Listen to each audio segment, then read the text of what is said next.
पूर्णिया के जाने माने साहित्यकार, समाज सेवी एवं बुजुर्ग समाज के अध्यक्ष भोलानाथ आलोक का पार्थिव शरीर पंचतत्व में विलीन हो गया है। भोलानाथ आलोक को पूर्णिया के कप्तानपुर घाट पर उनके पुत्री और दामाद के द्वारा संयुक्त रूप से मुखाग्नि दी गई। महान साहित्यकार की अंतिम यात्रा में बड़ी संख्या में पूर्णिया के बुद्धिजीवी, साहित्यकार, सामाजिक राजनीतिक लोगों के साथ साथ आमजन भी शामिल हुए थे और भोलानाथ आलोक की इच्छा के मुताबिक उनके आवास से भव्य आयोजन के साथ उनकी शव यात्रा निकाली गई। साथ ही उनकी पत्नी का अस्थि कलश भी उनके शव के साथ घाट तक पहुंचाकर अग्नि को समर्पित किया गया। भोलानाथ आलोक के निधन से उनके परिवार के साथ साथ उनके चाहने वाले तमाम लोग काफी शोकाकुल हैं। साहित्यकारों ने भोलानाथ आलोक के निधन को पूर्णिया सीमांचल के लिए अपूर्णीय क्षति बताते हुए कहा कि उनकी जगह कोई दूसरा नहीं ले सकता है और वे हमेशा समाज के सभी वर्गों के आदर्श बने रहेंगे, क्योंकि उन्होंने हमेशा दबे कुचले शोषितों की हक को लेकर जिस तरह से 91 वर्ष की उम्र तक लड़ाई लड़ी, ऐसा हौसला शायद ही किसी युवा में हो। भोलानाथ आलोक के अंतिम यात्रा में पूर्णिया के कई पत्रकार भी शामिल हुए थे।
का निधन कितनी बड़ी क्षति है। भोलानाथ आलोक का निधन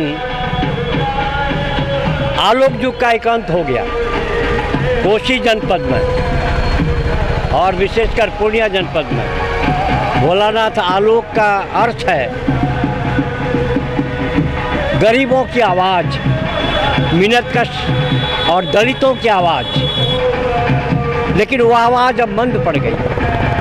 उनके महायात्रा के बाद भोलानाथ आलोक का जो संघर्षशील जीवन रहा है और भोलानाथ आलोक ने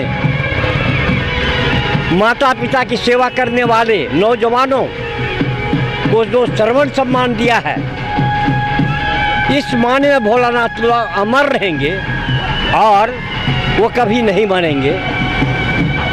हम जानते हैं कि भोलानाथ आलोक ने दलित बस्तियों के लिए, दलितों के पेंशन के लिए, जो इस नगर निगम में कर्मचारी थे, उन कर्मचारियों के लिए जो चतुर्थ वर्ष के कर्मचारी थे, जिन्हें पेंशन नहीं मिलता था, जिनके घर में भुखमरी थी और जिनके बच्चे कुपोषित थे, उनको उन्होंने पेंशन दिलवा करके संघर्ष करके एक महान काम किया है।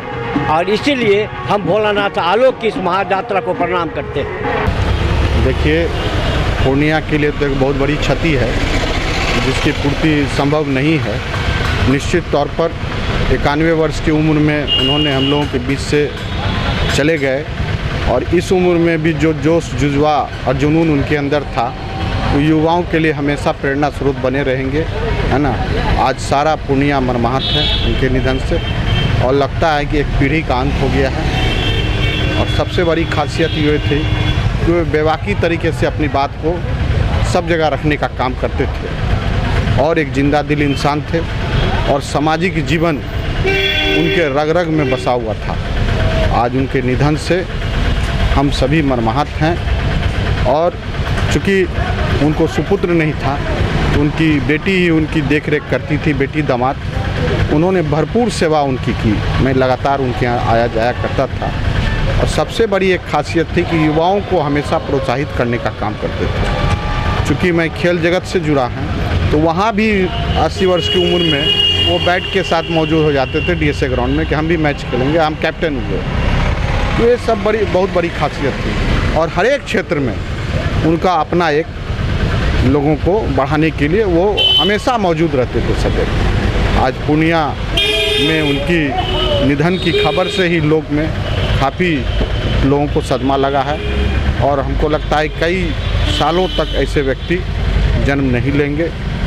हम ईश्वर से उनकी आत्मा की शांति हेतु प्रार्थना करते हैं और इस दुख की घड़ी में उनके परिवार के साथ खड़े हैं।